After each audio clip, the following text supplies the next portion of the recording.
Hello gamers, Magehammer here for another edition of Tonight on Magehammer's Game Table.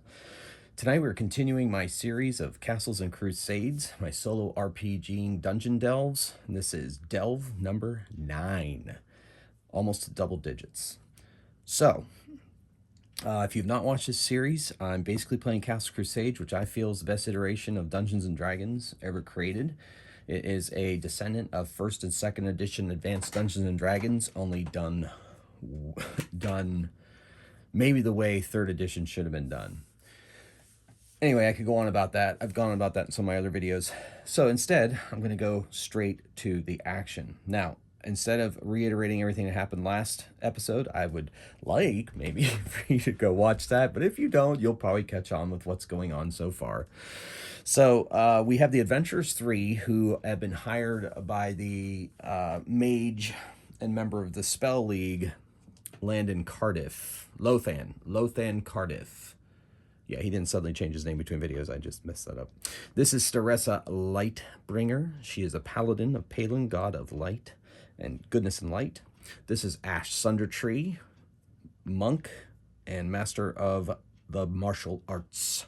And then, of course, we have the fan favorite, Tobimus Leatherfoot, the halfling rogue who never seems to be able to hit quite well with his crossbow or his breaking strings. But in his defense, Staressa Lightbringer seems to drop her morning star all the time. So it's quite a crew we got here, and it's actually kind of surprising they're still alive. So all of them are 3rd level. I have their character sheets up off camera. I'll be running off of those. I have their initiative dice here. This is Lothan's. This is Staressa's die. This is Ash's die, that is Tobimus's die, and that will be the enemy's, the opponent's dice. Okay, so know that the last mission was successful, and keeping that in mind, I'm going to give you the background for tonight's mission. So, after 3 weeks without seeing Lothan, the Adventurers 3 are once again approached by the wizard. I would like to hire you again. It seems that contained in those scrolls from our last mission together, which I have studied extensively, gaining new spells as well. I also found the wizard Sendrathan's personal journal. His last entry revealed his plans for what turned out to be his final adventure, and in his journal he writes that he and his fellow adventurers were going to brave the Dark Delve of Doom. The Dark Delve of Doom is an underground labyrinth that is said to be haunted by the ghost of its creator, the Mad Mage Borgasaur. My mission from the Spell League is to travel to that Dark Delve of Doom with you lot and find his spell book, which he undoubtedly took with him. He was seen entering the delve and was never seen again. I, of course, will pay you 200 gold pieces each for accompanying me, and in addition you will be entitled to all of the treasure, with the exception of magical scrolls, spell books, and other writings, which I will claim in the name of the Spell League. And Tobimus says, when do we leave? So the mission this time around is to go to the Dark Delve of Doom, which is located somewhere in the Helm Hills. Now, the Dark Delve of Doom is located a little further from Hawktree than the other delves that they have gone into are. So I'm going to be rolling some wilderness encounters, and we'll see how that goes. See if there are any, and if there are some, we will use our random table for the outdoor above grounds. Oop, I only have the 4th through 7th level. I better go get the other one. Anyway, I'll be using the random tables that were collated for the Monsters and Treasure Guide. And let's see, where is it? I think it's in this folder. Nope, this folder. Pretty sure it's going to be in here. All right, so yes, there it is. So I'll get that out. Oh, by the way, here are the holy symbols of the gods I keep making reference to. These are the gods that I've created for my campaign world. I can't remember if I've ever shown this on camera before or not, but you have Aegis, god of protection, Kellen, god of travelers and adventurers, Silvatar, god of the forest, Callus, god of agriculture, Mordenmal, god of strife and evil, Caesara, goddess of ice and snow and the winter. Chadicus was an old god's name. It has now been turned to Tome. He's been replaced by the god Tome. That's a whole other story. Modus is the goddess of nature, period. The Skulker is the god of thieves and those that do dealings in the dark. Delvine is the merchant god. Mystica is the goddess of magic. Tristan is the god of truth and justice. Draven is the god of undeath and death. Palin is the god of goodness and light. Zather is the god of mages. Elestra is the goddess of combat, but honorable combat, not like, you know, brutal, horrible combat, like war, basically. Retha, the goddess of luck. Karn, the god of poison and assassins. Kathor, the god of strength and berserkers. And the dwarves really relate to him as well. Riani, the god of music and performance. And there's Kiva, the goddess of darkness and misfortune. And Saren, the goddess of love and the fertility goddess. So there's their holy symbols, and that's what their portfolios are. Just thought you might want to look at that since I just found that. Okay, in the meantime, I've got my tables, and we are ready to go.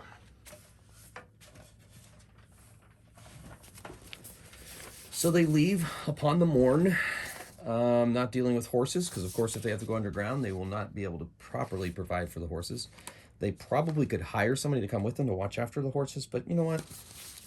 They decided not to. So they are going to have to travel a fortnight to get to the location of the Dark Delve of Doom. Directions and a map were found in Sendrathan's journal, and Lothan has that, and he is leading the group using that map. All right, so I'm going to roll randomly to see if there's any encounters. The Helm Hills are a fairly dangerous and wild place, though there are some patrols from Hawktree and other neighboring villages at times that go through. There are a few rangers running around, druids kind of trying to keep the lid on things. So, and it's summer though, so a lot of creatures are out and about. So I'm gonna roll, I'm gonna say just 10% chance of an encounter every 6 hours. So the first 6 hours, no encounter. Second 6 hours, no encounter. All right, so that's a lot of rolling. So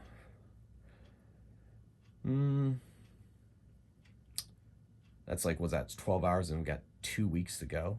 Wow. All right, I guess what I'll do is I will roll randomly to decide how many encounters I think they're going to have in the course of their journey, and we'll do 1 to 6. 6. Oh my gosh. Okay, so the first encounter happens a couple days in, and let's see. Let's go morning, afternoon, or night. D3. It's going to be in the afternoon, and we have a 13, which is some kind of animal or beast. Well, that makes sense. Excellent. So we will go to the Monsters and Treasure book. Look how shiny. So pretty. Okay, anyway, we'll go to the Monsters and Treasure book, and we will roll up a random animal or beast. And then we'll go to this table, and then we'll look at the page number. So we are on the table below, animal or beast. Roll percentage dice. Got an 85. So, oh, that doesn't sound good. That doesn't necessarily make sense for where they're traveling in the hills. So we will re-roll that. And we go 48. Yeah, that's pretty good, but let's see what that is. Yeah, you know what? There's been a theme running through the past adventure, and that theme is spiders. So we are going to encounter a spider. And as I did before, it'll be medium spiders on 1 through 5, and if it's a 6, it'll be a large spider. And it's a 3. So there are 2 medium spiders, and they try to ambush the party. So I'm going to have them make a check, and they get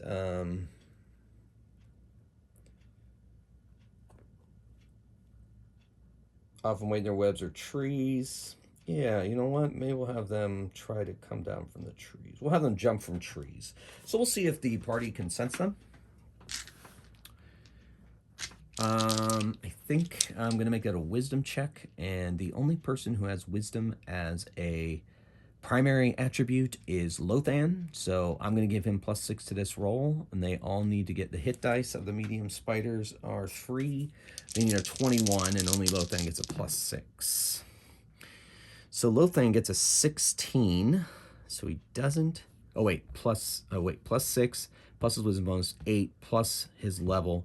So he does make it. He senses them. Staressa gets her wisdom bonus of +2, 14, plus her level. I'll give her level as well. 17. So she doesn't quite sense them. Ash Thundertree's wisdom bonus is +0, and his level is 3, so 17. So he almost senses it, and Tobimus is probably sharpening his dagger. I don't know. He's doing nothing. He doesn't know. So anyway, but Lothan goes, hold on. I sense danger. And then he looks up, and there's the spiders in the trees, and they're going to roll initiative as the 2 large spiders try to jump down upon them. Spiders roll a 4 initiative. Lothan rolled a 9. Staressa a 3. Tobimus a 4. Oh, off to a great start in the initiative realm. All right, so Lothan sees the 2 spiders coming at him, and since they are not quite close to them all, he is going to nail them with a burning hands because he doesn't have any chance of harming his friends currently. So he's going to release a burning hands. That's a 1st level spell. So you're going to spend a 1st level spell slot, which are the blue ones. And they automatically take 1d2 plus his level in damage. So rolled a 2, 5, so they take 5 damage each. You need to see how many hit points they have. All right, they have that many each. And they took 5. That softens them up a bit, gets them a little crispy, but they are a little too hungry to bother and shy away from fire. Now, Tobimus, of course, has his crossbow loaded at all times, cocked and loaded. And so he fires off at the spiders before they can move on. He rolls an 18 plus 5. That is a 23. That's a strike. He strikes one of those spiders. Ooh, 5 damage. Ooh, that one hurt. Kind of shies away, but now it's just enraged. So now they're going to jump down upon the party. There's 2 of them. Since there's 4 of these folks, I'm going to roll to see which 2 people they jump upon. 1, Lothan, and 4, Tobimus, the ones that actually did damage. I guess that makes logical sense.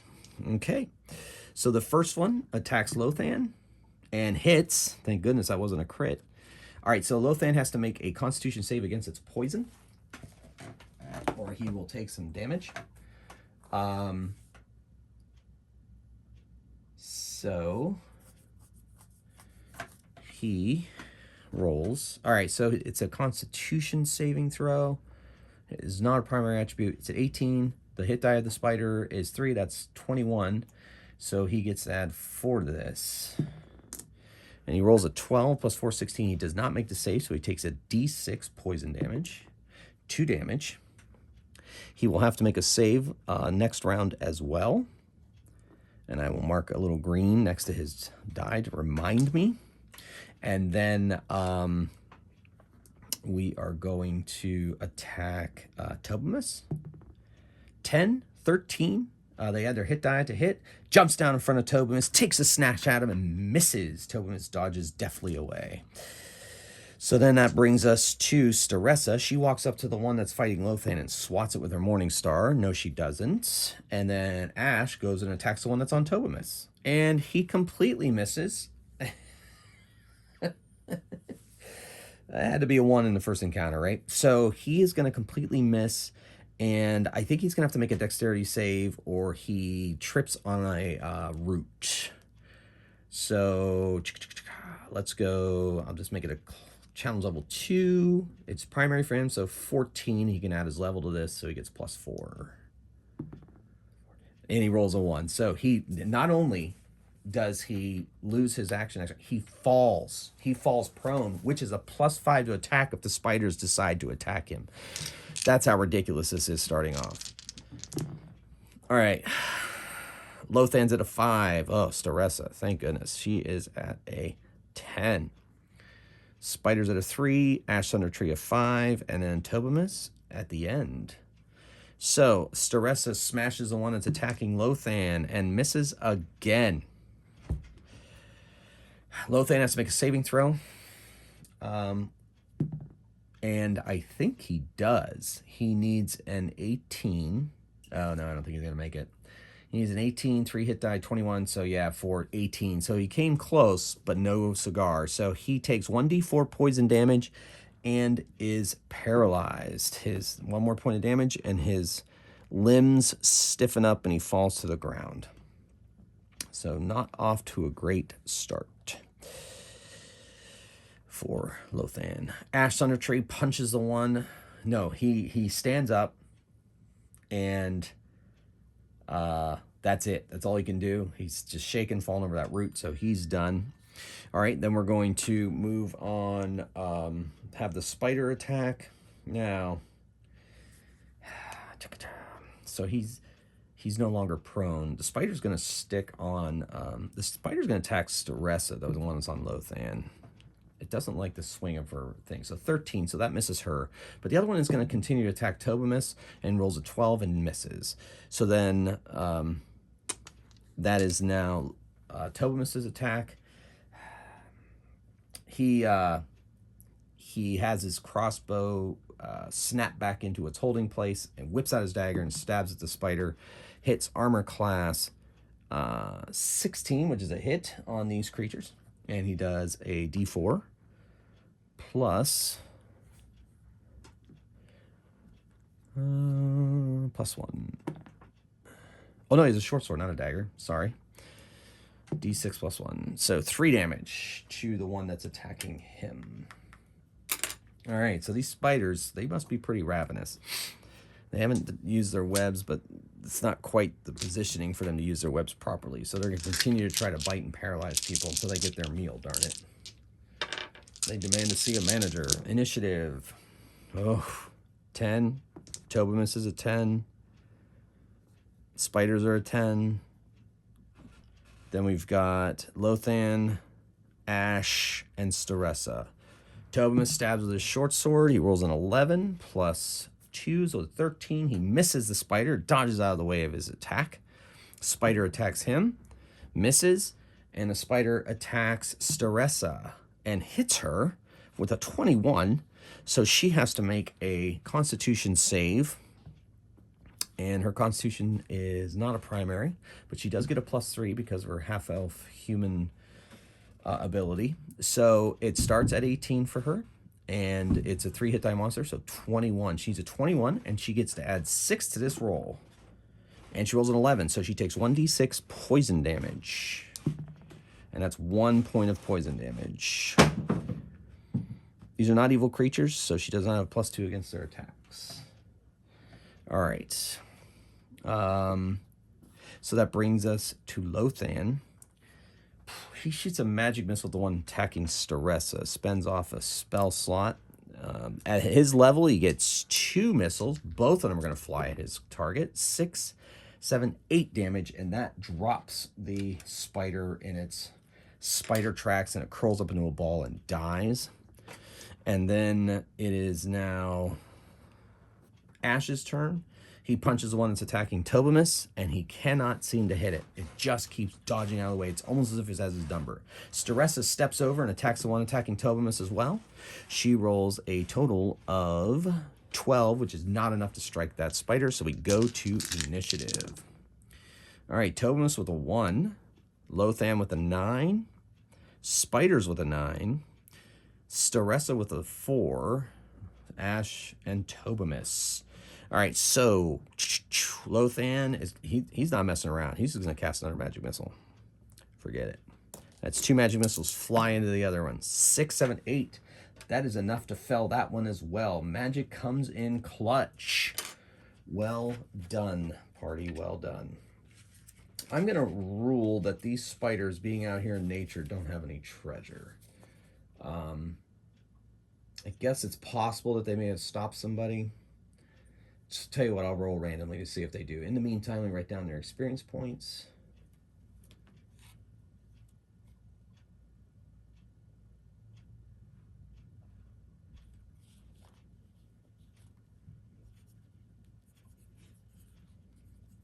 All right, so getting that note down, keeping my journal here, cute little journal with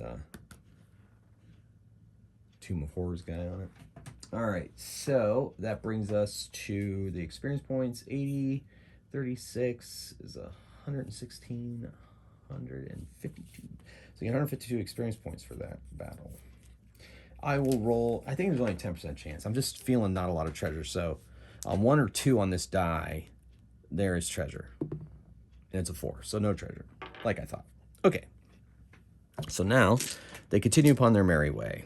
All right, so we had 6 encounters, 5 down, or 1 down, 5 more to go over the 2 weeks that they're traveling. I'm going to rule that the next one happens the next day, so they are able to recover their hit points with healing. And I forgot about paralysis too, yeah. And she had to make another save, but that's all right. So they recover their hit points through healing with the healing stone and so forth that they have from a previous adventure. Look up that one. That's a good one. All right, and so we'll go into our 5th encounter, and we will see what comes their way. The outdoor above ground, 1st through 3rd level. All right, so it's another animal beast. 29. Let's see what time of day it is. This one is an afternoon as well. And 29 is dogs, wild dogs. Okay, I think we'll do the wild dogs, coyotes, whatever you want to call them. Page 72 of the Monsters and Treasure Manual. So we're going to 72.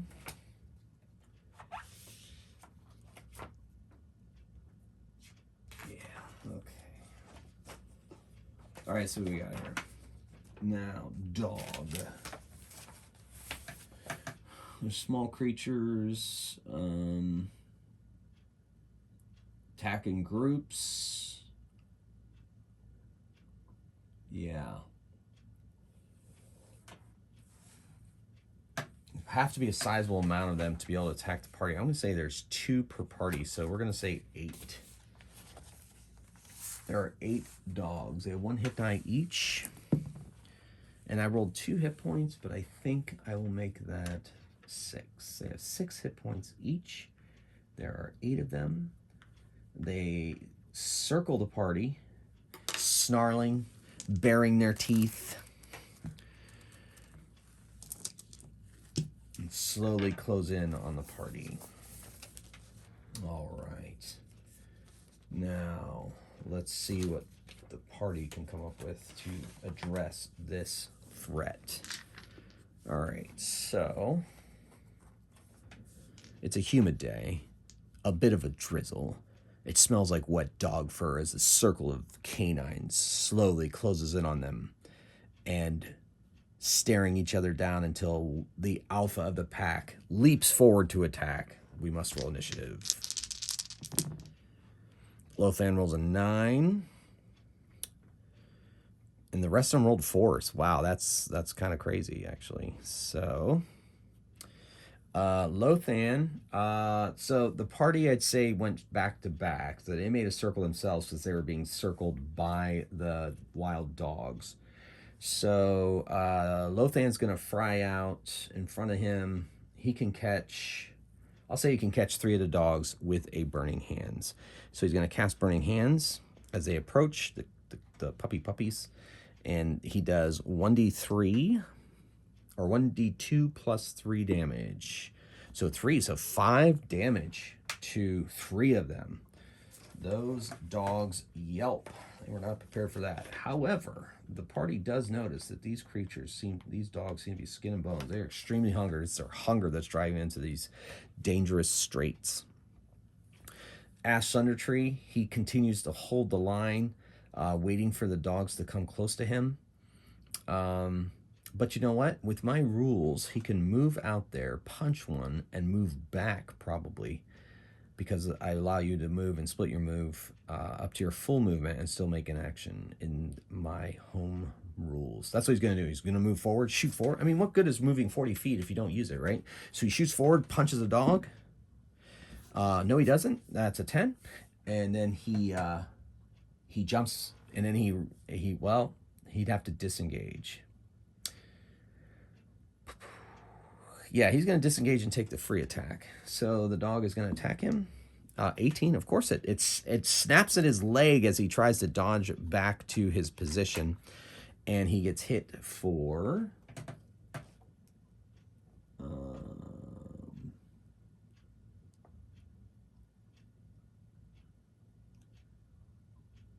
combat. Wait, combat. How much damage did they do? 1d4. So it bites at him, does 2 damage.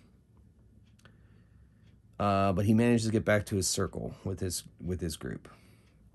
Tobimus fires his crossbow at one near him. And he rolls an 8, 13. That's not enough to strike one of these dodgy creatures. And then Staressa is going to cast... no, she doesn't have spells. I keep forgetting she doesn't have spells. These aren't evil, so that doesn't help her. So instead, she's just going to move forward and strike one of the dogs and try to position herself between them and Lothan. And she misses. She is not hit all night, and I don't think she's going to hit at all the rest of the night. Let's see what happens. All right, and then the dogs advance and attack. There are 2 on each, so 2 attack each person. So the attacks on, let's go with Staressa, 11, that's 12 misses. And a 19 does hit. One sneaks through. The other one distracted it while the other one went in and bit her for 2 points of damage. So she's at 29. All right, so 2 attacks now on Lothan because these dogs are highly mobile. First one hits. Second one misses. So he is hit by a dog. 2 points of damage. He's down to 12 hit points. And 2 attacks on Ash. A 11 misses, and an 18 does hit. So that one really got a taste for his flesh. It continues to follow him, bites his ankles one more time. Oh, that's Staressa. What am I doing? So he's down to 34 hit points. All right, so moving on. 2 attacks on the Tobimus. Miss. Oh, and a hit. Tobimus is bitten. Man, it probably almost bit him in the face because they're about the same height. Oh, 4 damage. Poor Tobimus. Come on, Tobimus. Suck it up. Initiative. Woo! Tobimus gets a 10. He's upset. He's angry. The dog's going to 6. Ash on a 4. Staressa on a 3. And Lothan on a 2. Tobimus whips his short sword across at the one that bit him in the face, and he misses with a 10. 2 dogs attack Staressa. Miss. 2 dogs attack Lothan. Miss. 2 dogs attack Ash. Miss. Ooh. 12. Nope. Miss. And 2 dogs attack Tobimus. Miss. 13. Miss. They all missed our party. I don't believe that just happened, ladies and gentlemen. I don't believe it at all. All right, so they're out of the way. Then Ash, he punches a dog and crits it. That's pretty much going to put it down. He does that's 6 plus a D4. Yeah, 10. He takes down a dog. Yelp. It yelps and broke its neck. Or broke its nose and it can't breathe and it dies. And then Staressa attacks. Does she hit, ladies and gentlemen? Does she with a +4 of 15? She hit with her Morning Star on these poor hapless doggies. 4 plus 2 damage, 6 damage. She drops another one. I'm starting to think this might be a little too rich for their blood. And then Lothan, he just swats at one with his staff and misses. All right. So I think if they lose one more dog, they're going to run. It's not worth the meal. Lothan, Tobimus, Staressa, Ash. I can't remember what his number was. We'll just put him at 4. Then Lothan, and then the doggies. Tobimus swings with his short sword. Oh, that's a crit. Holy crit. That's great. So he does 6, 9, 10 damage. Drops another doggy. Then that brings us to Staressa. She swings down, hits again with her Morning Star, man. Finally, she's on. Oh, I take that back. 3 damage. She hurts one of the ones that was smoky, crispy, and it drops to the ground dead. Ash punches and crits again. 2 crits in a row for the Ash Man. All right, maybe those martial art, maybe finally meditated enough that you actually, landing your blows and things. Way to go, bro. All right, so anyway, so he goes 6, 7, 10 damage. That's enough to take out yet another pup. It really hurts their feelings to hurt these poor, wonderful creatures. Lothan moves in, bashes with his staff and misses. And the 3 remaining dogs just run away, and they let him run away. I mean, these wild creatures. Oh, the poor little things. All right, so I'm going to roll to see if the next encounter happens on this day. If it does, they have not yet recovered all of their stuff, but they are going to use the healing stone to heal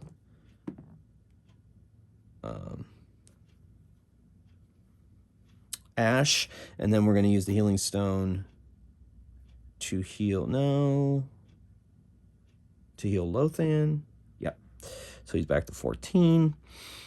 And the healing stone's on to 4 for a day, and what the heck, they'll just use it. Yeah, that's enough to get her back to 31. So everybody's, our boy Tobimus, I forgot he took a nasty bite. So we're going to heal him too with the healing stone. And he goes back up to his 22 hit points. Nice. And there's still 3 uses on this day. All right, so I'm going to roll. It's 10% chance that it happens this day. And it doesn't. So the next day, they will have all their abilities back, and they will be completely rested, and the stone will have all of its healing back. And so, moving forward into the 3rd encounter of the fortnight travel to the Dark Delve of Doom, we shall see what they find. All right. So they rolled a 94, which is that, which I don't like the sound of, so we're not going to have it, so we'll switch it around to 49.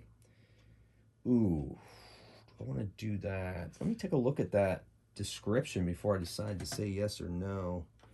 It sounds very dangerous, but it might be a different kind of encounter for us here on Magehammer's game table.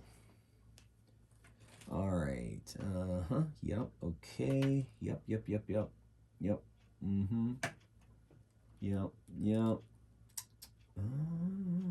Ooh. Oh. Well, this looks interesting.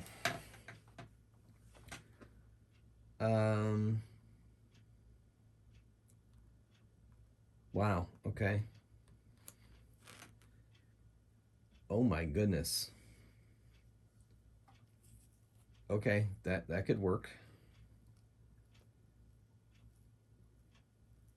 Yikes. That's pretty scary. But I think we'll have it happen just to see what kind of madness comes from it. So they're walking along, and the path that they're following kind of gets a little rough. And as they walk through a patch of purple mushrooms. So I'm going to roll to see which one of them the mushrooms decide to affect. And of course, I'll go in order 1, 2, 3, 4. We will roll a d4. 2. So it's going to attack Staressa. Okay. So what happens is she's walking past the mushrooms, and suddenly tentacles rise up from the mushrooms and attack her. It's a bunch of tiny mushrooms attached to elongated fibrous trunks. And then up, stretching out from underneath those mushrooms, are tentacles. There's 4 of the tentacles, but only one of them is going to it. We'll have 2 of them attack. No, we'll have 1 attack Staressa. And you know what? I'll have another one. Well, you know what? Since there's 4 tentacles, let it attack each one of them. Let's get crazy and have some fun, because they're all kind of walking, together in a group. So forget about it. So instead of Staressa, we'll just have all 4 tentacles attack them, and there's only 1 big set of mushrooms here that are attacking our party. All right, so Lothan is going to be attacked. They are a 2-hit die creature. Let's see what kind of... Okay, that's respectable. So it has that, and we're only going to have 1 of them, I think. Yeah, that's good enough. All right, so Lothan is attacked by a tentacle. It's +2 to attack. 19, a tentacle hits him. Now, successful attack with a tentacle exposes the victim to an acid-based rotting poison. So he takes a D4, 1 acid damage.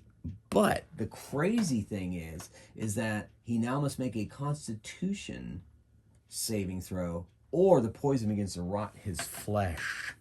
So that is not very pleasant. So he has a 18, because it's not his primary attribute. He has an 18 base, 2 hit die monster, so that's 20. He needs a 20 on this saving throw, and he gets a +4. And he fails. So now he is starting to rot. 1 point every turn until death. So he gets attacked by tentacle, and he is rotting. So we're going to mark his character, or his die, with that marker to remind me he has to lose a hit point every turn beyond this.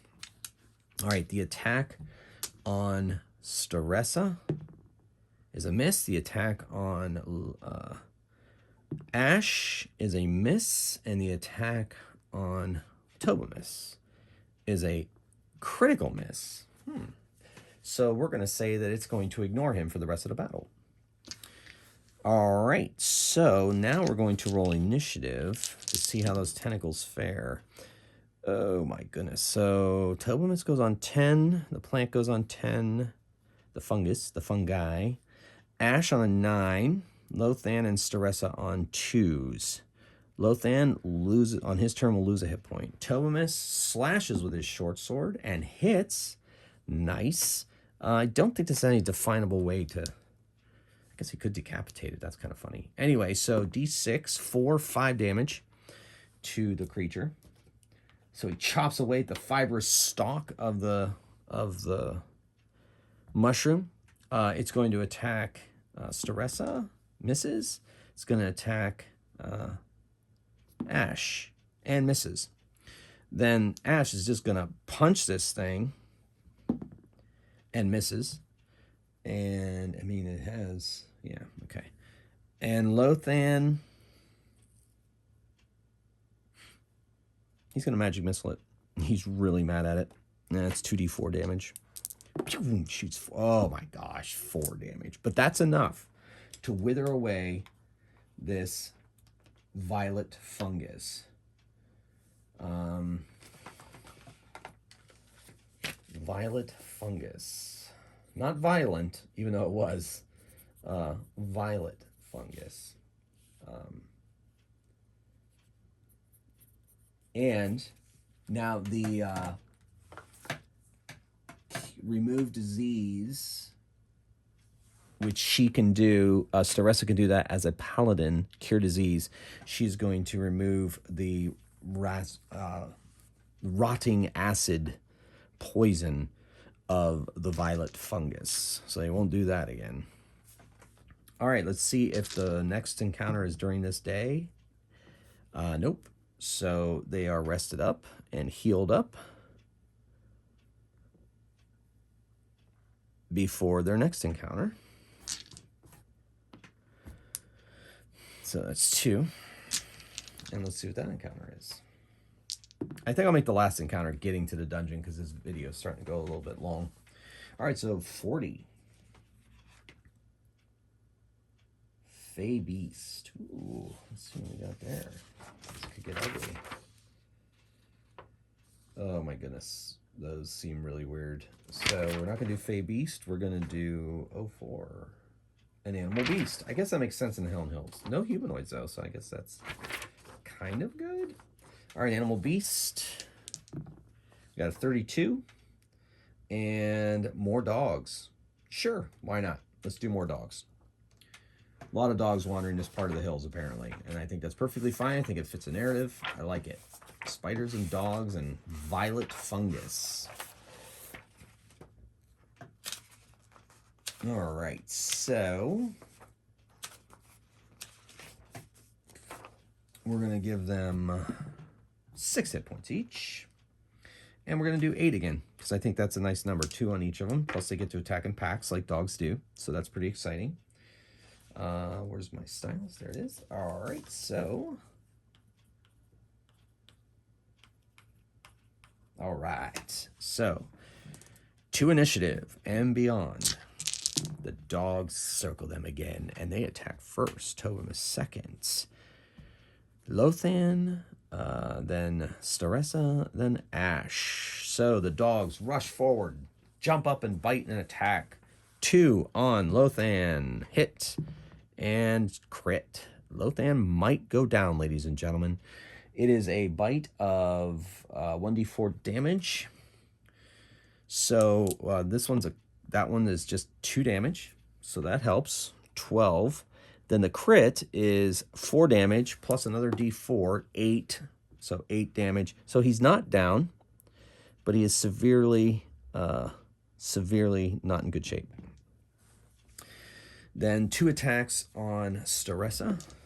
Miss and miss. 2 attacks on Ash. Miss and miss. And 2 attacks on Toba. Miss. 12 misses. And a 20, a crit. So Toba misses critted. I mean, it's only a matter of time. You roll that many 20s, right? 20-sided dice that many times.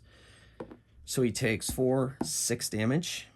He is now at 18. All right.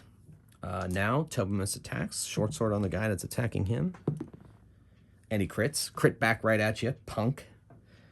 So he does 6, 9, 10 damage. He guts his dog. It yelps in pain, drops to the ground, dead as a dog nail.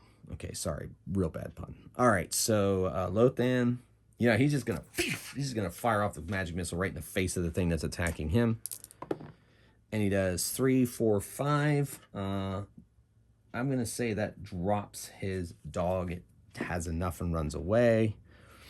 But he uses spell slot.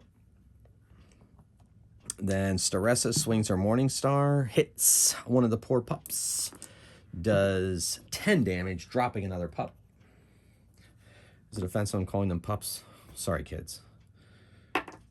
Dogs. All right, so then that brings us to Ash does a punchy punch, right? I haven't done Ash yet. No, he misses. All right, so we roll initiative. Woot. All right. So everybody goes before the poor dogs. Tobamus with his short sword hits, does a d6 plus 1, 4 damage, wounds another one.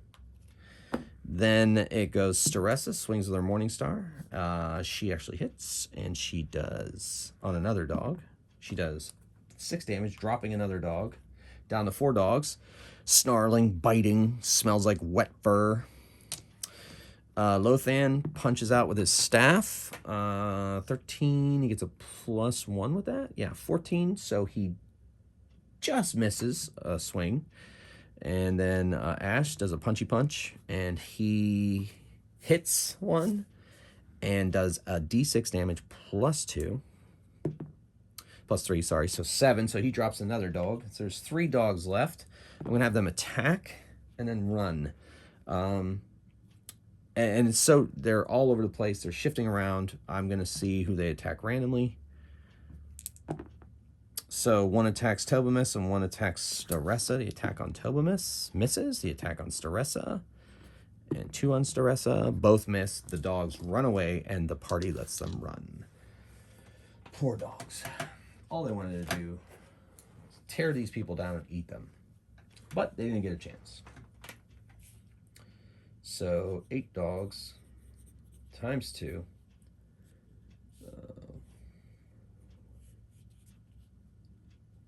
All right. So that final encounter I said was going to be the entrance to the Dark Delve of Doom. So the second half of this particular adventure will be the Dark Delve of Doom. Even its name inspires terror in the hardiest of adventurers. So they're going in full power. All their hit points. They've been healed up. A couple days travel. And they're going to be entering into the Dark Delve of Doom. Now. So, the night before, as they camp outside of the entrance to the delve, which is in the side of a hill, and its stones have inscriptions and faces and shifting creatures that seem to move and flow within the stone. It's very unsettling. All of them have dreams, fitful sleep, dreams, things chasing them, them falling off cliffs, their teeth falling out. All of the horrible dreams that people can have, they have that night. And they wake up tired, exhausted, but still, they must go on. They must find the spell book of Sendrathan. So, Lothan walks up to the door. There's a door, and he needs to be able to open it. So he has a knock spell, is one of the spells that he memorized from the scrolls of Sendrathan that they found in the previous adventure, and he uses it to open the door. But that's a second level spell, so it's going to cost him a second level spell slot right off the bat. The door creaks open underneath the influence of his magic, and they see a set of stone stairs leading down into darkness. For the record, and for those of you who care about such things, I did receive my 18 new cards in the Elven Ruins expansion for Axebane's deck of many dungeons. It came with some really good random cards, random generator cards, which I will end up using at some point or another in various adventures going forward. And in the meantime, this is a new starter. They had a new starter, a new quest goal card, and it had a bunch of new cards that went into the deck. So I'll be pulling them out, and if you can see on my Ultra 4K, if this is processed enough for you when you watch this, the newer Elven Ruins expansion have a little green leaf next to the suit and card. So for those who care about such things, there you go. Plus it has a whole bunch of new quest ideas. The first one of which is rescue a puppy within the ruins. I love that. But in the meantime, we have our own mission. We must find the spellbook of Sendrathan. So here we go. Also, it's dark in here, and no, you know what? It's not dark.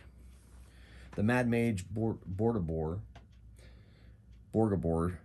his name is said differently every time anyone ever says it. It's something magical about his name. He has continual light sconces that light the way down the stairs and into the hallways of his dark delve of doom. So it's almost an ironic name since it's lit. Okay, so they come down in this rubble-filled room, some debris on the floor, some stones, and they decide they're going to go to the east, which brings them to a double door.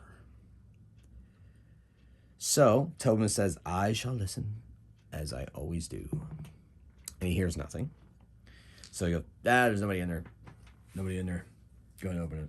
And so Ash, of course, that's his job, the door opener. He goes, he opens it, it's not locked. And a room is revealed. It appears to be a backpack and a bedroll on the floor.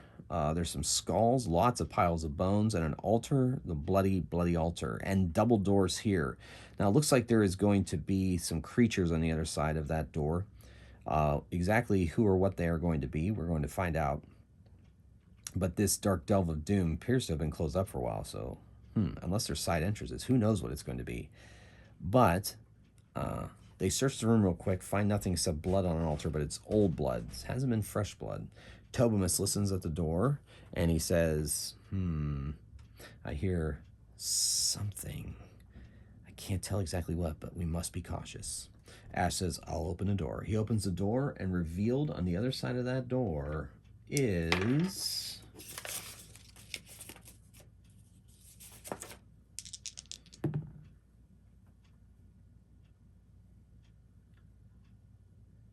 humanoid of some kind. Standing in the light of the sconces are orcs. How did orcs get in this room? This pillared room.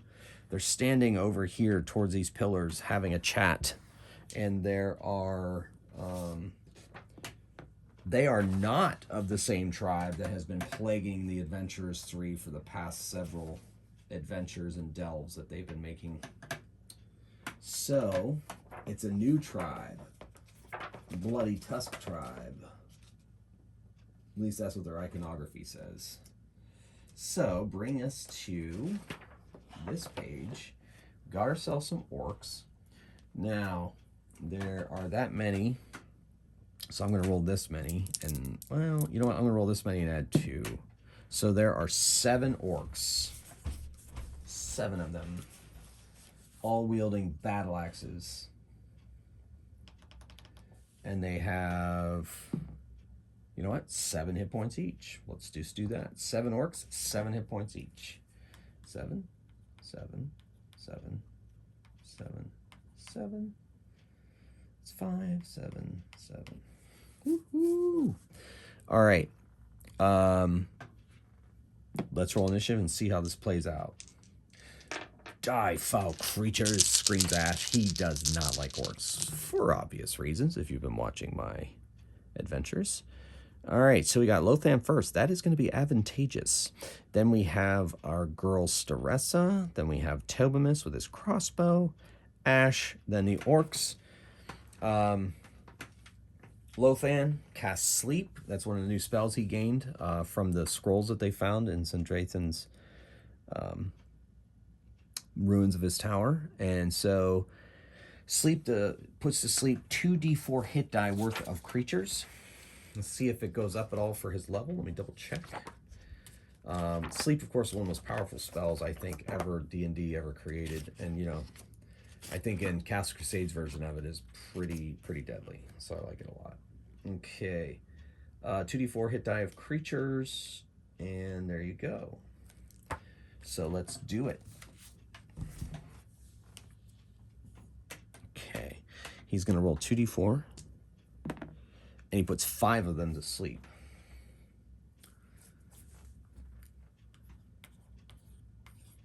So that leaves 2 standing. They stand around dumbfounded as their friends fall down around them. But Sendrathan doesn't give him too much of a chance to think, because she rushes forward with the name of Palin on her battle cry and swings her Morning Star and hits armor class 13, which is what happens there? Where are they? Oh, there.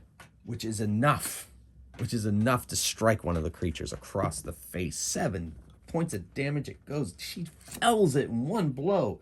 The orc blood flies off of its broken jaw. It falls to the ground with a big hole in its face. Tobimus lets fire with his crossbow at the other standing one and hits. D6 damage. 3 damage. Not enough to take it down, but he's softening up a bit. For the crazy man Ash running across with his 40-foot movement, he makes it to the standing orc very easily, but he swings and he misses. So that leaves 1 orc standing, 5 of them sleeping. And so that orc doesn't know what to do, so it attacks Ash, the guy in front of him. 14 plus, it's a 15. It does hit Ash, so he strikes him with his battle axe, which does a d8 damage. Ooh, 8 damage to our monk friend, to Ash Sundertree. All right. Our elven monk, even. All right, initiative again. Vicious first round of combat.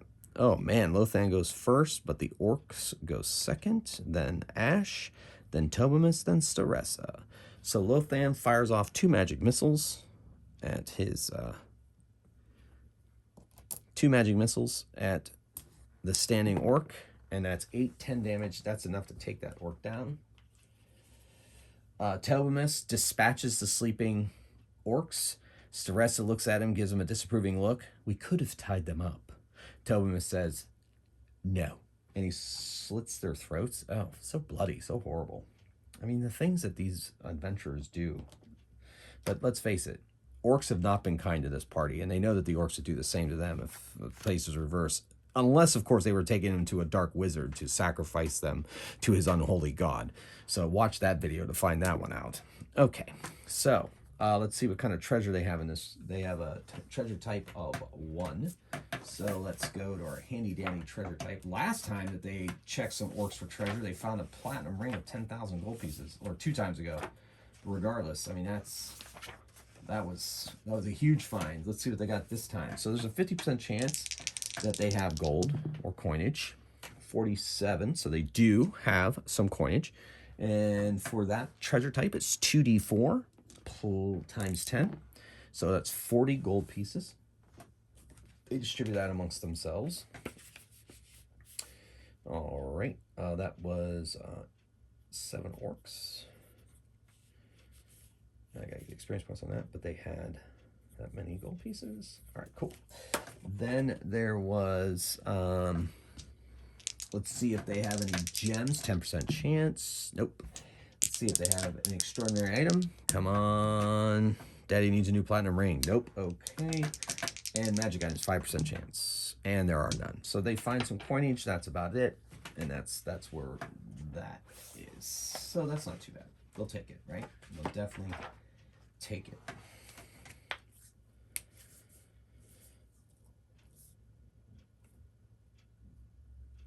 All right, so they have that many experience points.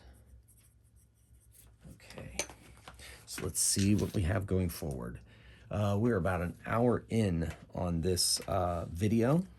I think I'm going to keep going because we're just there. I mean, that's the kind of the price I paid for the overland travel, but we'll see where this dungeon goes. Because nobody said that the Dark Delve of Doom was extra, you know, extra big. It might just be small. All right, so they go through this door, come to this double door. Tobimus listens. Oh yes, he hears things on the other side. Let's see what he hears.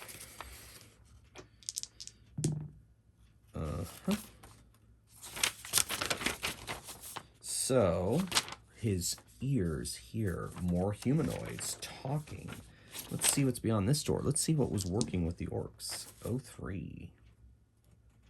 Yeah, all right.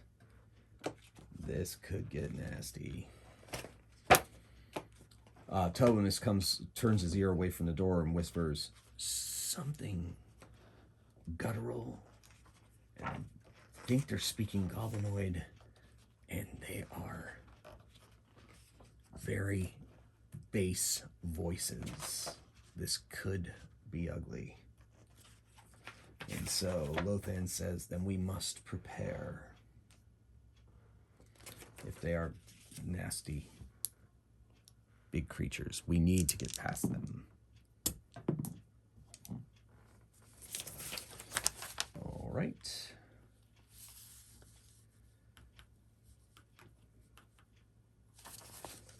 All right. So they get their plan together.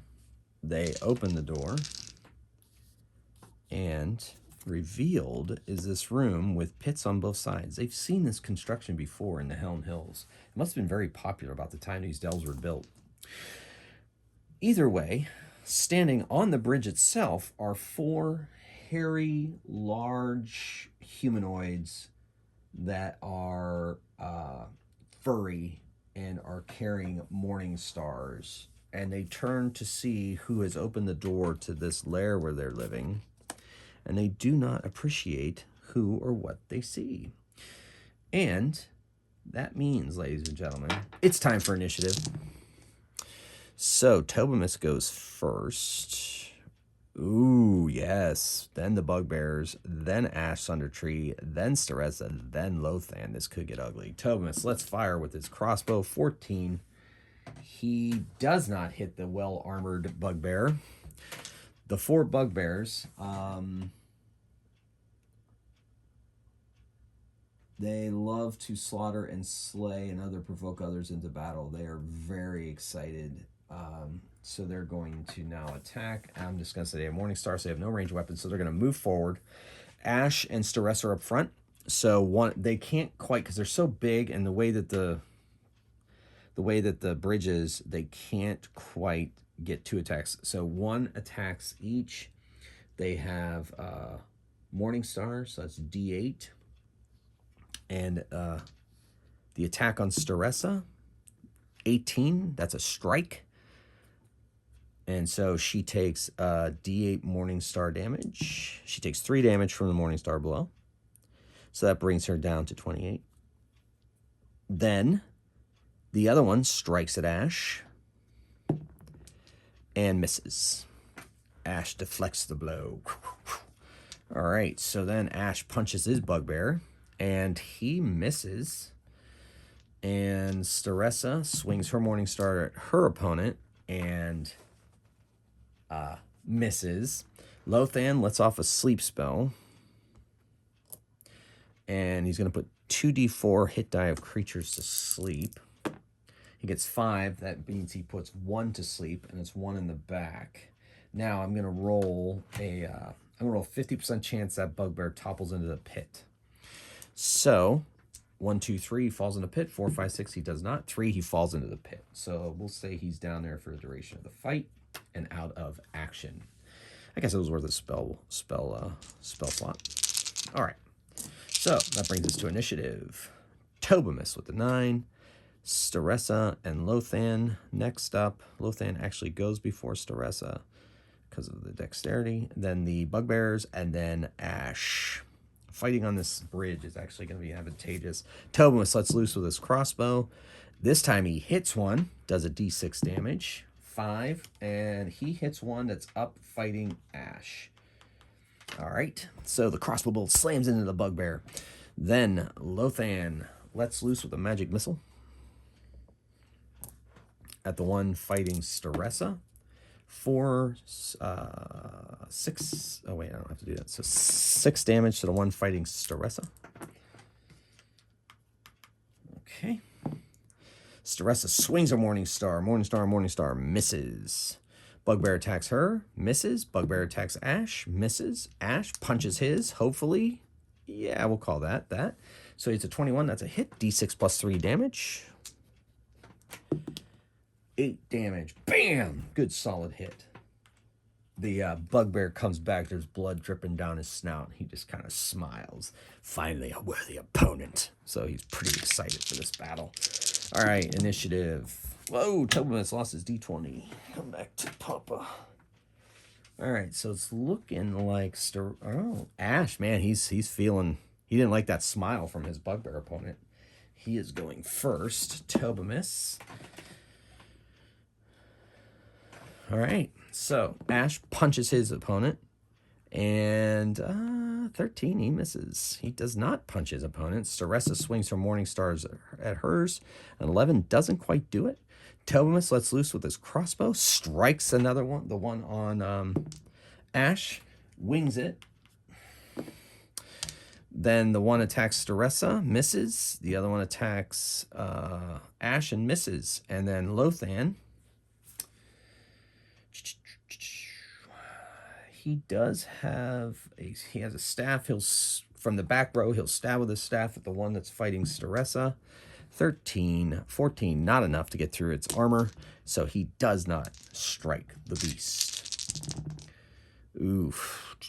Oh, so Ash, Staressa, the Orcs, Tobamus, and Lothan. So Ash tries to punch his again. Crits it.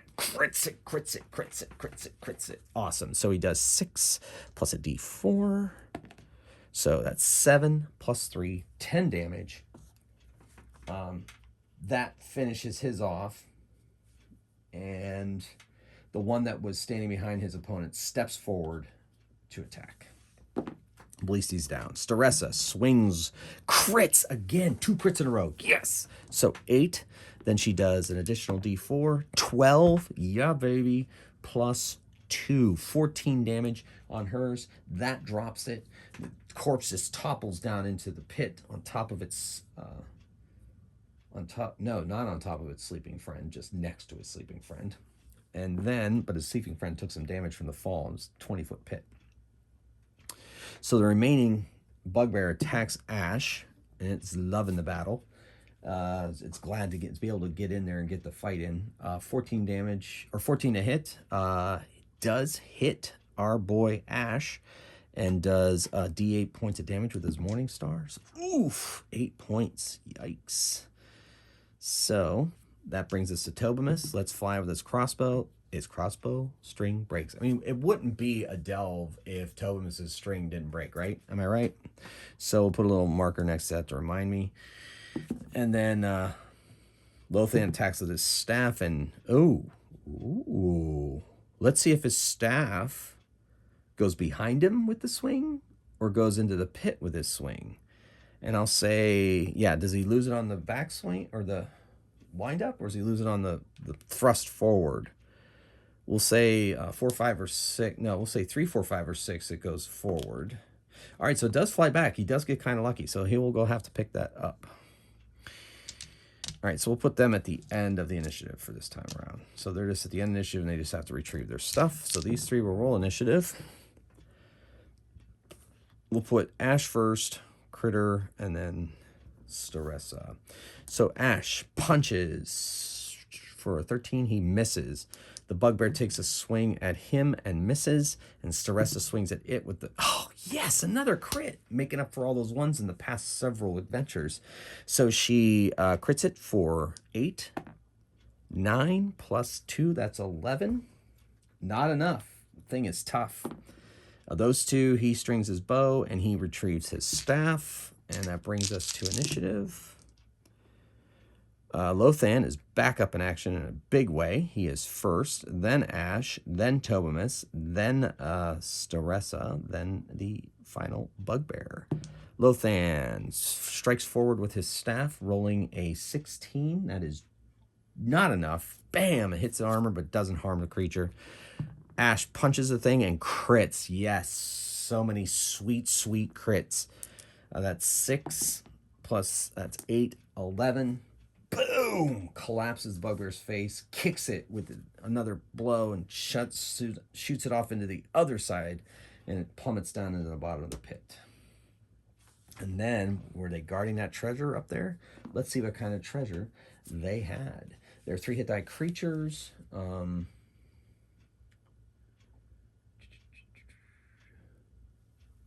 Yeah, I gave them some hit points, so...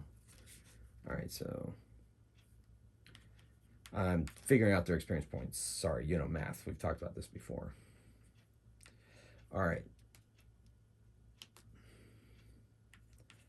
Alright, so that's that.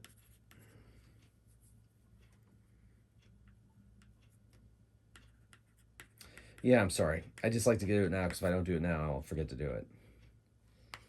So please bear with me. Please stand by for technical difficulties.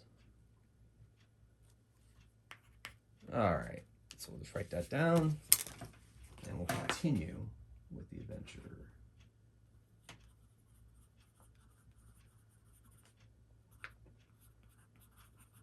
All right, so they're searching for treasure. They have a treasure of 2. Let's see what we can find. All right, so 55% chance of coinage. There is coinage, and it is 4d4 times 10 coinage. 7, 10, 11. So 110 gold coins. They'll take it. And let's see if they have any gems. 20% chance. 0, 5, they have some gems. That's exciting. D4 plus 1. And it's 5 gems, but they are minus 8 gem value adjustment. So we go to the gem table. Roll percentage dice 5 times. So 31, we found some moonstones. And, oh wait, no, we roll minus 8. No. Oh yeah, 31 minus 8. I think that percentage, that number comes off of the roll. So minus 8 off of 31 is 23. So that moves us up a bit. So it's still moonstones. So they find some moonstones of 25 gold piece value. All right, that's 1. 2 coming up. See what other gems they have at minus 8. 41. Or does it come off the value? Let's just take out the value. That'll be easier. Okay, so the second roll, so 25 minus 8, so it's actually 17 gold pieces. All right, they roll an 11, which is precious opal, but it's a small opal, so it's only that many gold pieces. Third gem, 26, is more moonstones. Okay. Fourth, yeah, 04, that's not great. Yeah, so they get like, they find some amethysts. And then finally, 05, some more amethysts. All right, so they had a few gems scattered about. They had some coinage. Nothing hugely spectacular. Let's see what else they have. All right, so do they have an extraordinary item? 20% chance, ladies and gentlemen. Let us see. And we got a 44. Nope. And then 10% chance to have a magic item. And there's no magic. Okay, so that's a pretty good haul. All right, so they decide to leave them all alone down in that pit. And they go through this door. And they find a hallway. And their third level, I have to roll a d6. If I roll a 1, 4, there may not be a monster in this hall. 2 plus 3, 5. So no monster. Okay. So they travel down the hallway and they come to a locked door. All right, let's check it out. All right, so it's a hard lock, so I'm going to put that at a 6 challenge level for Tobimus to pick. So dexterity is a primary, so it starts at 12. So 18. He needs an 18 to pick this lock. So it's 18, and he has plus 4, plus 7. So he needs an 11 or higher. And he rolls a 13, so he manages to get that lock open. He opens it, and in this room is just some treasure. Broken sword, some roots growing through, and a treasure chest up there. So he is going to go open that treasure chest and see what he can find. Plus a dungeon, so that's a 6. So he finds, I'll just use the treasure here.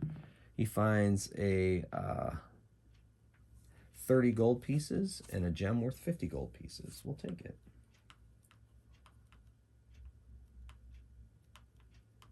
All right, so I'll write that down in their journal.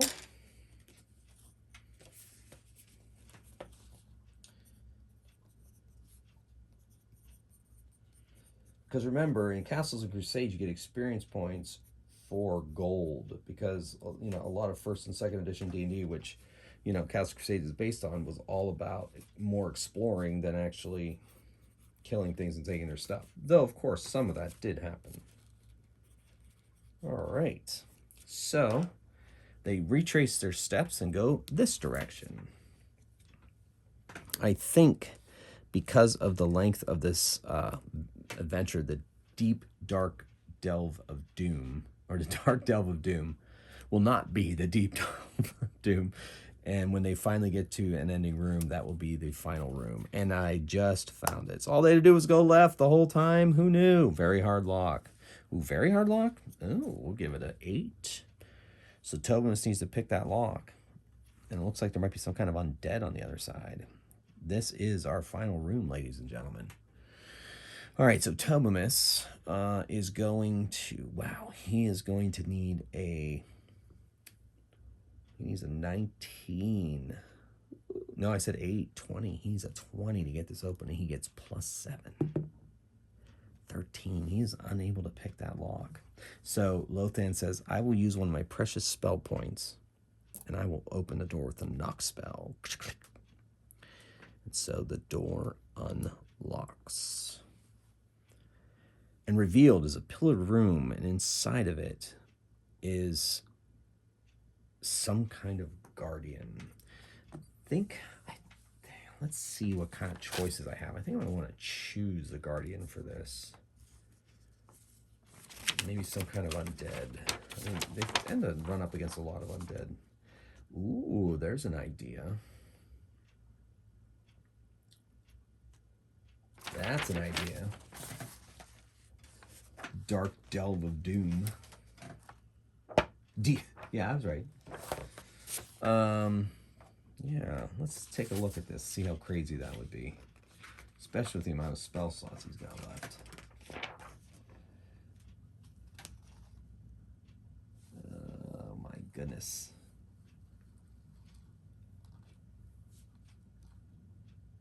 Yes, but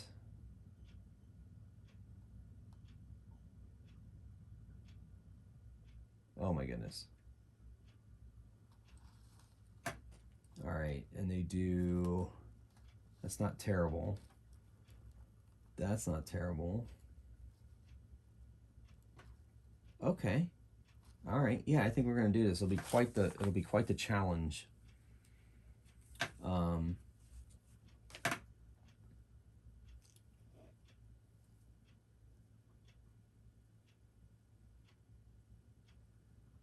right. So, they enter the room, shining lights everywhere. There is a bunch of corpses, skeletons on the ground, gear in various, and one of them appears to be in tattered robes, and he has a backpack and a staff laying near him. And Lothan says, that's gotta be Sendrathan and his adventuring party's remains. So let's go, let's grab his stuff. And Ash is like, I don't know, I sense something here. I don't like the feel. And then suddenly the ground rumbles, and up out of the ground rise vaguely humanoid figures. They are earth elementals. I'm going to put them at 3 hit die. And I'm going to give them that many hit points.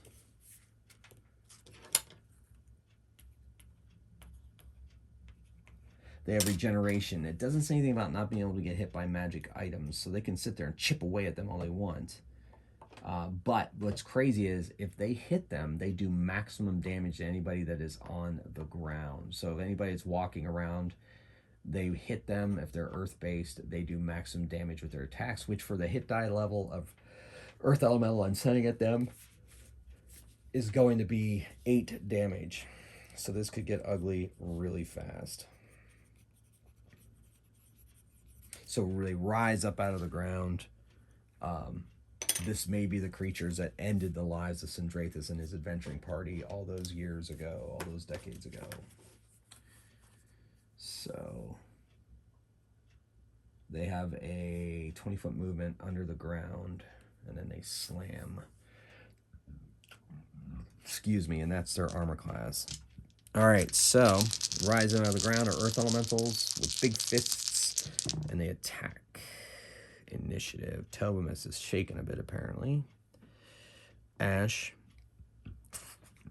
hands strike as a magical weapon. That's kind of fun. Oh, he has stun attack. I keep forgetting about his stun attack. Dang it. Could have stunned some orcs and stuff. Oh, well. He's not going to be able to stun these guys. I don't think. Well, maybe not. Beast natives of the plains of Earth normally not found. No, it doesn't say anything about not being able to be Earth Mastery, Dark Vision, Earth Mastery, and Regeneration 2. So you know what? I'm going to try to stun him. Why not? All right, let's double check the stun attack. I think they get the Constitution save. Since they have physical saves, they will have any of the physical stats count as primary for these creatures. So, I mean, it's worth a shot. I mean, if I can stun one of them to a point where it can't go under the ground, that might be kind of fun. Monk, stun attack once per round and per level per day for 1d4 rounds. So he can do it, it'll be stunned for 1d4 rounds. Constitution saving throw once per round, but no more than once per level per day. So I can use it 3 times. Even a missed attack counts as a use.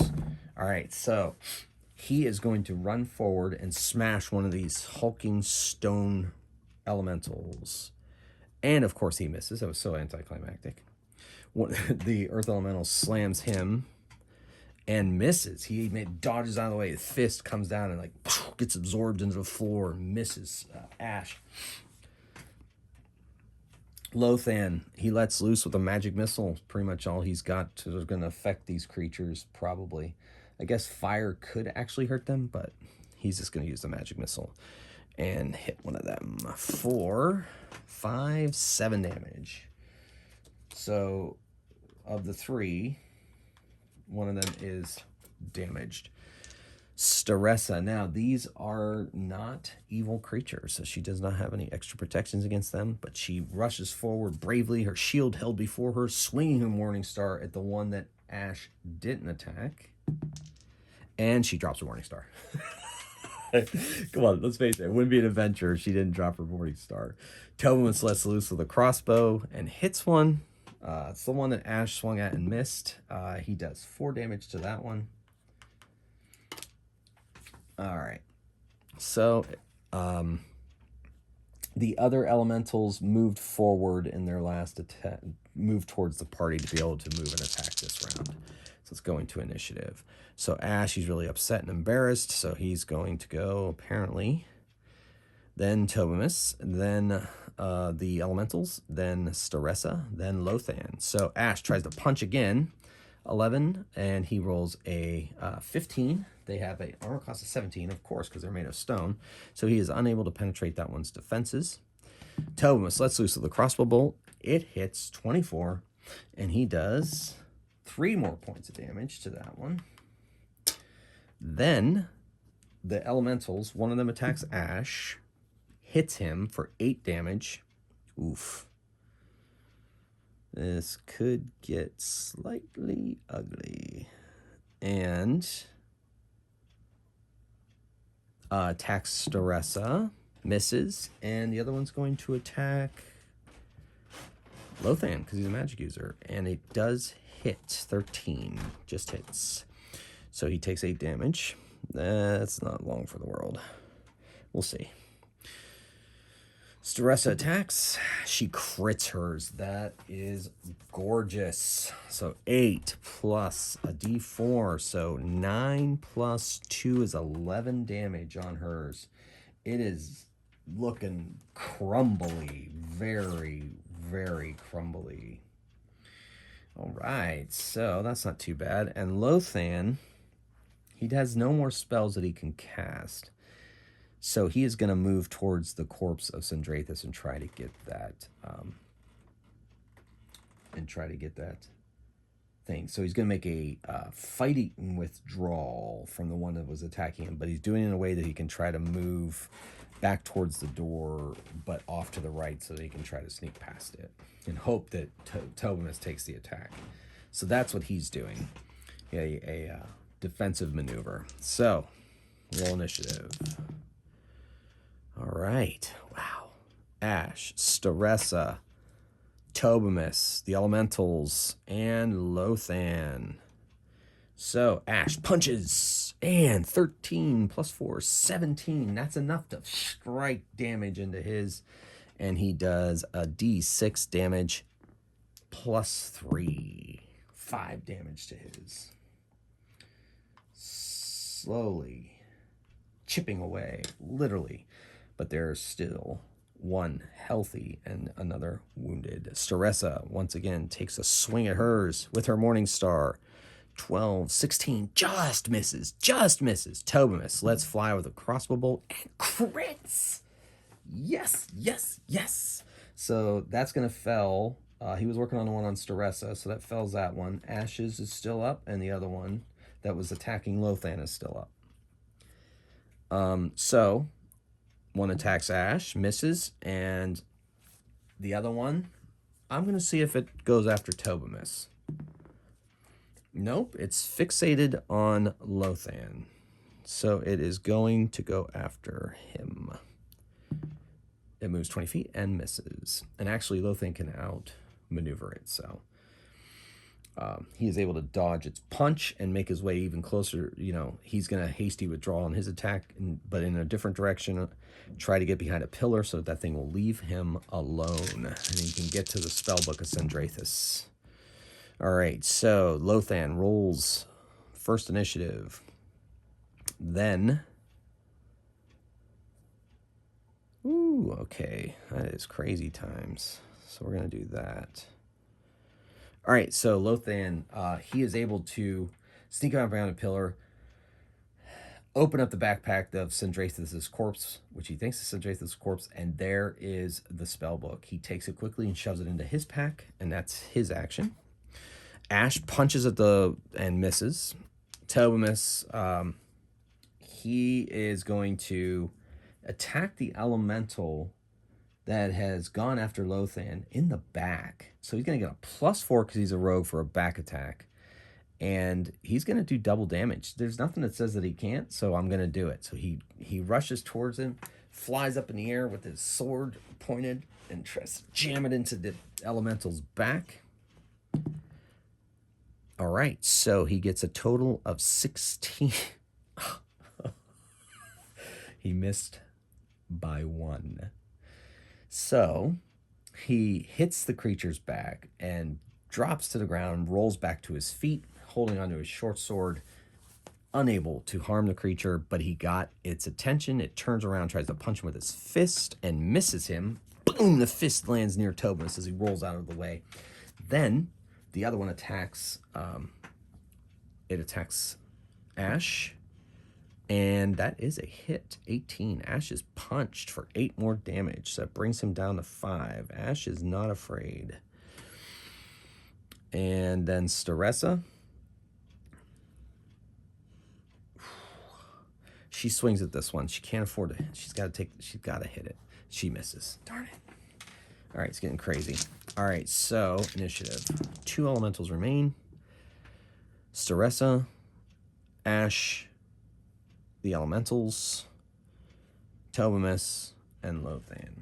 All right, so Staressa swings at hers. And she hits. She hits. And she rolls a 7 + 2 is 9 damage. That's enough to finally deanimate her elemental foe and send it back to the plane from which it came. Ash moves us toward the ones that's attacking Tobimus. Attacks and rolls a 16. Just misses that creature. It attacks him, Ash, not Tobimus. Hits, does another 8 damage, and he goes down to -3 hit points. All right, first time I've had someone down this adventure. So he's at -3. He's not going to bleed, so he's okay there. The other one, and that's the only one. And then Lothan,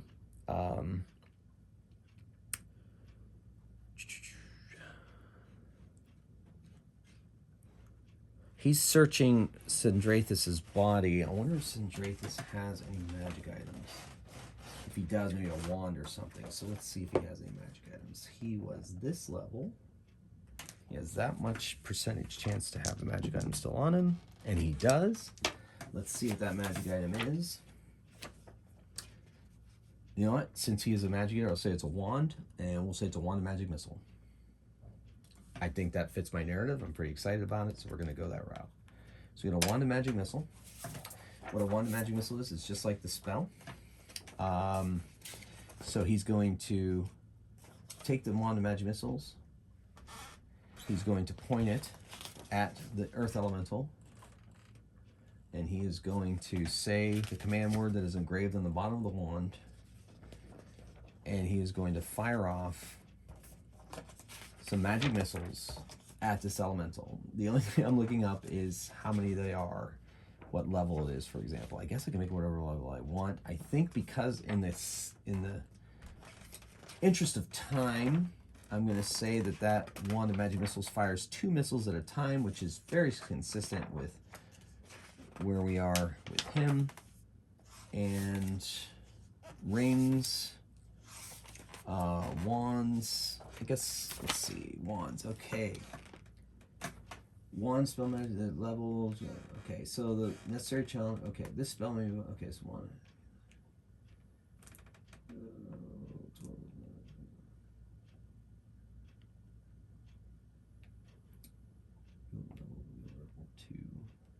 All right, so the wheeler can invoke the spell. Okay, I can do that. Yeah, all right, let's do, we'll say the wand, has that many charges, it has 12 charges left. I'm gonna have to make a note of this. Has 12 charges left. Wand of magic missiles.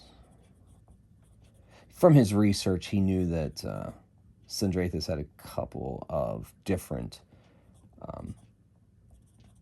magic items on him, one of magic missiles being one of them, and it lets out 3 magic missiles. And so he's going to fire 3 magic missiles at the elemental. So, thumps into that creature. Solid force damage. And now we roll initiative. So, Tobamus and Ash, then Tobamus, then Lothan, and then the Elemental, and then... you know what? Didn't she drop her Morningstar at one point? I probably forgot to pick it up, so we'll just take her out of the thing there to even that out. Ash punches the... Oh my gosh, he's got to make a dexterity save. Oh my gosh, he fell down. When... Oh wait, no, wait, he's out. Ash is out, dude. He's out. Dude is out. There's his miniature. It's out. All right, so Tobamus attacks with his short sword. He hits. He does 4, 5 damage. Chipping away at it with his short sword. Lothan lets loose with 3 more magic missiles. And that fells the elemental creature. The Slayer of Sendrathan and his party, the creatures that destroyed them, are now laid to rest forever. All right, so he had some more magic items. So I'm going to roll his magic items, then we're going to see if... we'll see what other treasures they have. I'm giving them a treasure value of 4. We'll see if there's any others. We know that Sendrathan has at least 1 more magic item, let's say, but we'll roll randomly for the other members of his party. There were 3 others. Remember, 4 members of party. So 65% chance they have coinage on them. Let's see what that is. By the way, I did say it once. Lothan has secured the spell book. So 62% that they... Yes, they do have some coinage. 8d4 times 10. That's exciting. That's 4, 7, 8, 9, 10. 1,440 gold. I'm also going to have to tally up the experience points of the elementals. Oh, but in the meantime, she lays hands on him, bringing him to 0. She uses 1 of the charges of the healing stone, bringing up to 4 hit points. And then also going to use a healing stone on, or this is Tobamus doing this, 3, so he's at 9. Again, use them up. Oh my gosh, it's horrible. And then 1 more on Ash. He's at 8, and we're going to do 1 more on him. She's used, yeah, so it's 5 more, so he's at 13. I mean, that's not great, but, you know, we may have to live with that. They have 1 more healing thing left. They each have healing potions, so they're going to use the final one on him. Oh, my gosh, so it brings up to 15. Oh, well. Oh, wait, it's a D8, Reese. Okay. So he's at 17 hit points. 17 hit points with the healing stone, as Tobamus and Lothan are searching for treasure. So they have 140 gold pieces. Where did I make them? Oh, yeah, no, I made them that. Okay, so, oh, that's 66. Now we'll just call it 140. They've been robbed. 70% chance of gems. Ooh, that's pretty good. 68, they have some gems. And it is 1d6 plus 4. So 6 gems. They find a whitish moonstone, we'll call it an opal, for 100 gold pieces. All right. Then 2, they find a precious opal for 10 gold pieces. And 3, 82. They find a peridot for 250 gold pieces. And the final gem that they find are simple malachite. All right. Now let's see if they have any extraordinary items. They have that much chance to have extraordinary items. And they do have some extraordinary items. 1d4 plus 4. Let's see what we yield out of this. So, five wondrous items, extraordinary items. You know what? I think we're just going to do 2. I think that's enough. 30. So we're, oh, it's a D20. So 8 jewelry. Okay, that makes sense. And we'll see what kind of jewelry one of the adventurers has. 96. It's a waist chain, 3.6. The waist chain is made out of gold. It's 1,000 gold pieces. All right, the other extraordinary item, let's see what that is. Oh, it's a D20. Okay, 16 handcrafted item. Percentage. They find a mechanical toy worth 7 gold pieces. Nice. An old souvenir from their childhood, perhaps, or something that their child gave them before they went off adventuring. All right, and let's go with magic items. Now we had a wand of magic missiles, so we'll take that off of the list. We know they have it. They have up to 2 magic items. So we'll say they have a second one. We'll roll and see what it is. And we'll see who had it, and we'll go from there. So maximum experience point value have to be 2,100. It can't be more than that. Fair enough. Magic item generation. There it is. 100. Okay. It's a ring. Magical ring. Sweet. Do love me some magical rings. I mean, who doesn't love magical rings, really? Let's face it. All right, so potions, weapons, swords, miscellaneous weapons, shield. Where is it? Where are they? Where are they? Rings, rings, rings, rings. Rings, rings. Ring, ring. Ring. Rings, there they are. Sweet. Let's see what they're wearing. Yep, that's beautiful. But that makes more sense. But it can't be that valuable. Is that experience point value or gold value? Maximum experience point value. Okay. So it can't be more than 2,100 experience points. So they both fit the bill. I could go with the original one I rolled. Oh man. Let's see what that does. That makes more sense for a wizard. I think this particular ring that we found here. So let's see. That's no fun. We will take the ring of invisibility and we're going to give it to Tobamus. Ring of invisibility. Ooh-wee. That might come in handy, folks. Ring of invisibility. Nice. And the experience points on that are...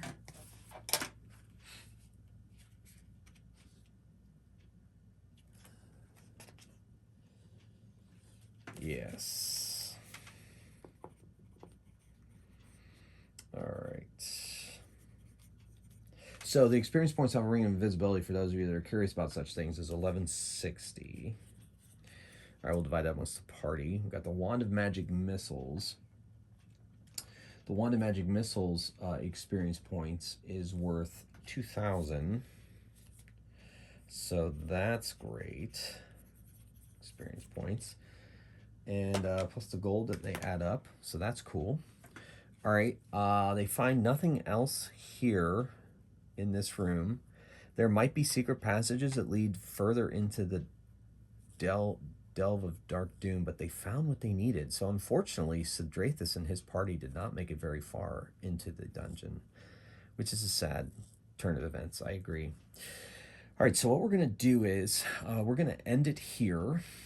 They are going to leave the dungeon and camp out in the hills, and then I will see how many encounters they have on the way home next time, then do an interlude where they will get another mission, and we'll go from there. So, ladies and gentlemen, I'd like to thank you so much for watching. I hope you enjoyed that as much as I did. You know, these delves are a lot of fun for me, and of course using the Castles and Crusade system just makes it so much smooth and wonderful, and I just have so much fun. So once again, thanks for coming on this gaming journey with me. I hope you enjoyed this Delve 9 for the Adventurers 3 with Lothan Cardiff, and into the dark delve of doom. All right, ladies and gentlemen, thanks again for watching. I'll see you in the next video. Until then, keep on rolling dice and playing games. The Magehammer out.